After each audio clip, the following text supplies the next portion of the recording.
Good morning and welcome back to another episode of Finca Life, which is where we take you around the finca, show you everything that's been happening this week at Tenerife Horse Rescue. And we've got some good things going on this week. And I'm going to start here, which we haven't spoken about recently. I just realised I'm waving this cup around. This is tea, I would like to point out, not beer. So I'm starting at a place here which we haven't spoken about recently. It is our dog kennels. Originally we are a horse sanctuary and then we evolved into animals, etc., farm animals. We weren't planning to be a cat or dog sanctuary because there is lots on the island, but people kept dumping them at our gates and people kept begging and things, so we in the end expanded as well. So we actually had to build some official kennels because our place is so big and open. Although we have around 22 dogs free, obviously not all dogs can be free because, you know, if they're nervous they might run, or if they chase the smaller animals, things like this. So we ended up building the official cages so we could get the license to have the dogs, but also for safety reasons for when there's emergencies, which is exactly what I'm going to show you. We had an emergency 2 weeks ago now, and you remember the little dog that was found on the outer piss of the poor little pregnant girl? Well, she's not pregnant anymore. You've probably already seen if you follow us on the other socials, but I'm going to give you a little sneak peek at the babies. Dear, she probably doesn't want you, even though you're like the size of her babies. Safe cages, and it's our adoption avenue. And this is for the animals, for the dogs, horses, the dogs that were looking for homes. And the loud ones behind me, Sailor and Rex, still waiting for their ever homes. Actually, we should do an update on those soon. This really lovely story. Sailor has spent his 7 years, the one at the back, not the loud one, has spent his whole life in cages and no one could touch him and no one could go near him. He was so scared. And Rex was like his babysitter, and he'd never ever come out. And then when this other shelter shut down, they needed somewhere to go that was a cage, and we were one of the only shelters with a spare cage at the moment. And now he's been nearly a year with us, I suppose, and now he goes out walking every day with the volunteers, which sounds so little, but it's huge for him. So we can get some nice videos of showing volunteers, but it's an amazing story. So they're still looking for their forever home. They're still not safe to be out here because we don't have any fences, but if they don't need much, they're happy in this place. So imagine if they had a garden, then they could just be free, and then they have their little cuddles, and that's all they want. But anyway, look who we're here for. Hey, Mummy. You're a super girl. You got super girl with your little babies. She's got 4 little babies, and one is a little doppelganger at the back here. So she's got 2 little brown ones, a black one, and doppelganger right at the back there. We haven't been close enough to tell which sex they are yet. We didn't want to upset her too much. But she's done a really good job, which the vets were really worried that because the babies were in the wrong position, as you see from the x-ray, the babies were in the wrong position and she thought they might need a cesarean. And amazingly not, she did a super good job. Didn't you, Mummy? So when they're ready and they're well, they'll all be up for adoption as well. Lucky she came to us. It was about 3 or 4 days before giving birth. I don't remember exactly, but it was like less than a week. Mm.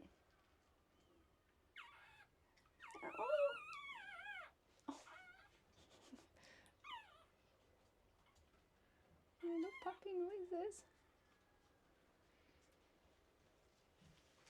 They're so cute.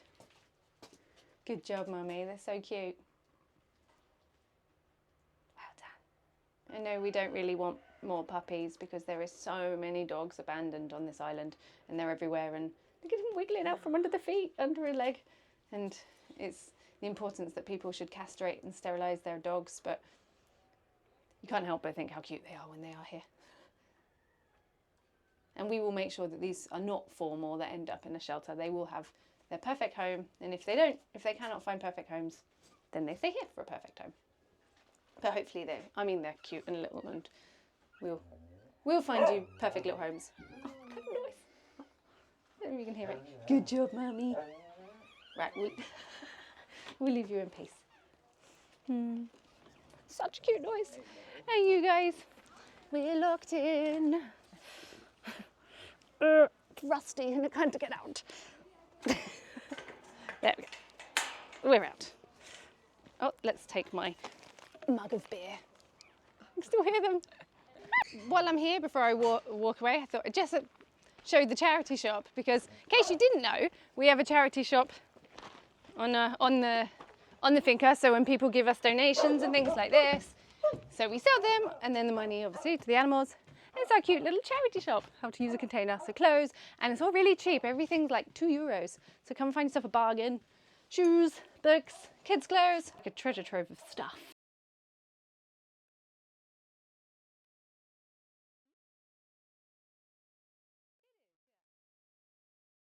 And funky hats. What do we think? You want to put the light on there? No, it's not good, is it? It doesn't fit on my head. My head's really big. I'm a really small person, but I've got a really big head. So, no. So if you've got a small head, there's a nice hat for you. This is a... I should wear it for next. Would you like me, if this is still here, shall I do an episode of Finca Life wearing this? Yeah, I try not to come in here too much, because, wow, look at that cool clock. How funky is that? Some weird things that you just find around. Iggy loves coming in here and just playing with all the stuff. Oh, look. Cool. And the secret behind the charity shop is my mummy, who I believe is at the back sorting out stuff. And she is behind the scenes sorting things out. Wow, there really is a lot.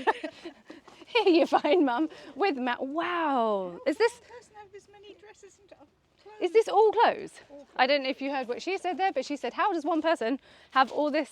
That is crazy. Wow, that's a lot. Yes, absolutely crazy. So on our open days, our food truck open days also, on Saturdays, come buy stuff. Anyway, let's head this way. We don't normally talk about going this way much on Finca Life. This is a little bit more behind the scenes. This is the last bit of land that we bought. Mum, how long ago did we buy this land? A year ago? 2 years ago? This one? Yeah. About a year. We're not really sure. Can't remember. This is the big fundraiser. This is where the big track system's going to go, the horse track system. The planning permission is in. We're told it's going to be quite quick because it's technically only fences, but everything. Ica, the biggest dog in the world. We think she looks a little bit like a human in a bear suit. Ica, actually, should we talk about you for a second? Because people always want to know about you. Obviously, it's unusual to have a dog like this in the Canary Islands. She spent her entire life on a roof in Gran Canaria. When she came, she was around 82 kilos. She was huge. I mean, she's still huge. She's around 65 now. But when she laid down, her fat went like this, like a rug. But people have asked to adopt her, but she's 10, she's old, and she's settled and happy, and we don't want to put her through so much stress again. She was so stressed when she moved, and she's happy. People always say, oh, you know, she's too hot for this climate. She was born here, she's lived here, and their hair is so amazing. It's like insulated, and she doesn't struggle at all. She's actually really happy. And she's pretty disgusting, because she's always laying in all of the puddles and the horse pee and rolling around. And you want to see her when she runs about. She's so funny. Giant lump. And she's a bit like Benjamin Button. She's got younger. When she came, we thought she's not going to live very long because she's old and doesn't move much. But now she's like a puppy and she runs around like this. These little row of sheds we built here many years ago. We actually built it before we had the land because we knew we were buying it, and the people, the old owners, let us. And we just made really quick little sheds to store our tools and things. Then as our new land got bigger and we made proper sheds, well, they ended up turning them to volunteer accommodations. But they've got some really random names. Mosaic room, Reiki room. I don't know where some of them got their names from. This one, chicken room, because before that's where all the chickens were sleeping. But jigsaw room, I think it's because we kept the tool a jigsaw in there. Not actually a jigsaw puzzle, but we decorated it like jigsaw puzzles, but there was a jigsaw tool. Here was the rooster room, because again, more chickens and the very loud ones. This used to be a mechanic shed, hence why it's called the mechanic room. Duck room, can you guess? There's following a trend there. Ducks slept in it. They were never closed, it's just they chose to sleep in there. And terrace room, because it's got a terrace and someone's mattress. I think we're in a changeover, so we've just pulled out, in fact, one of our Famke, which you've probably seen if you follow our newsletter. She was Volunteer of the Week last month, because she's our small animals team leader. She's just moving to this one today, so I assume that's why we've got the new mattress and everything. being moved into the terrace. So watch this space, it will look much more beautiful next week. And then we've come in behind the scenes. And now let's go see some more animals.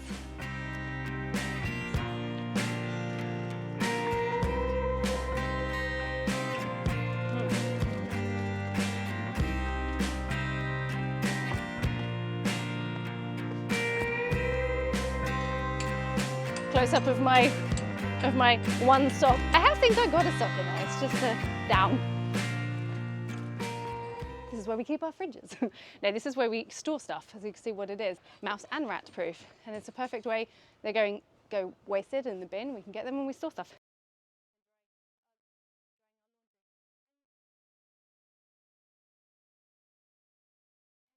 Let's try and have a little cameo of Froglina because she really wants Smeagol. She really would like a home of her own. She is such a lovely cat. Look how beautiful she is as well, really. She's gorgeous.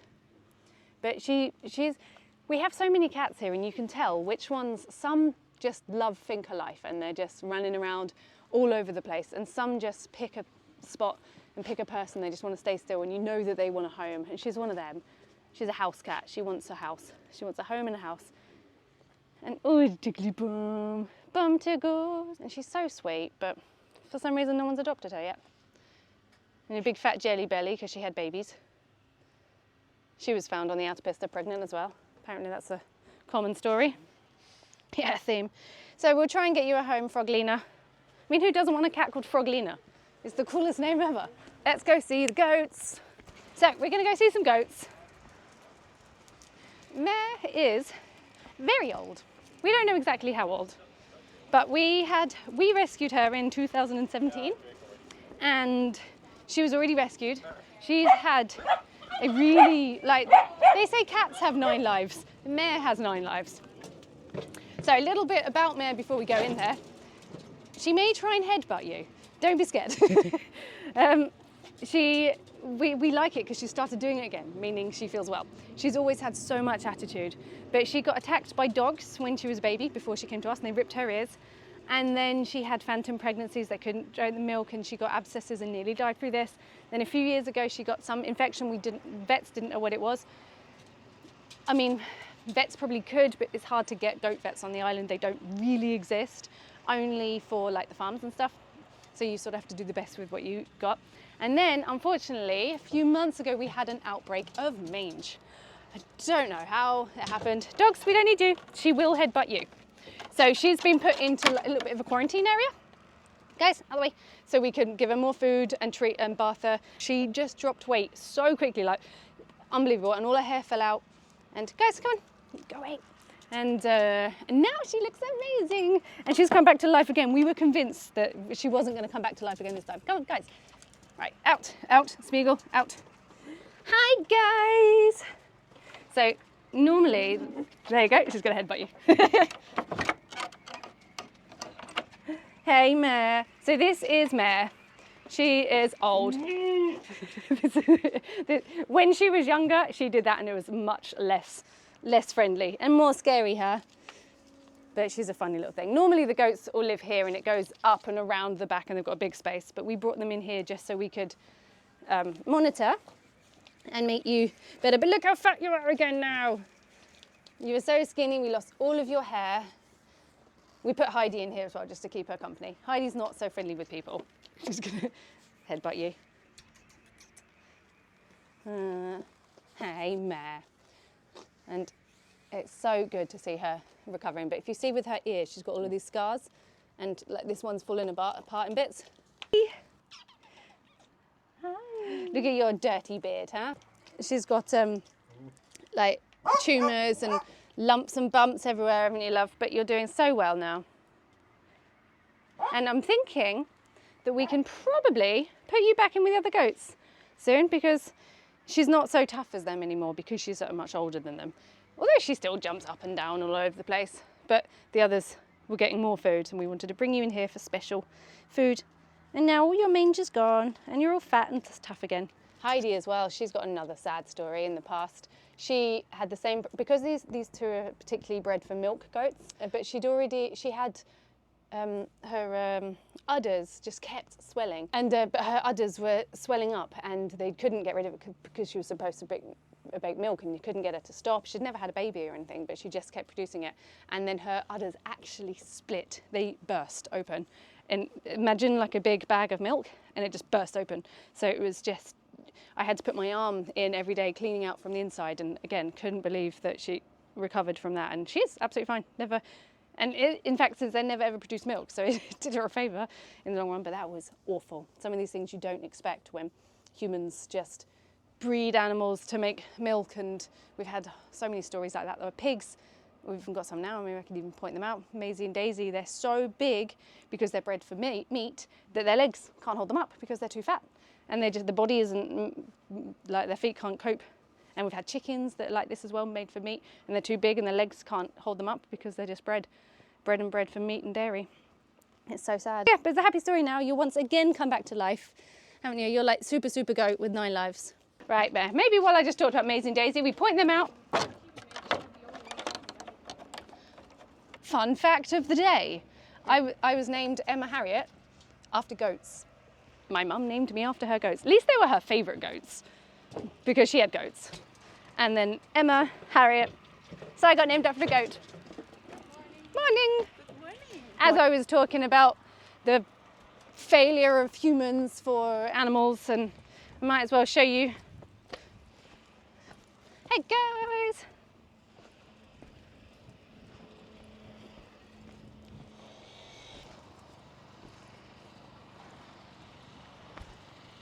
The girlies are having, or they just finished their pre-breakfast.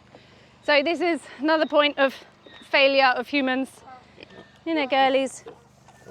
Failure from humans. They're doing all right, but they do struggle because look at the size of them on their little legs. And they're already pretty old. Oh, girlies.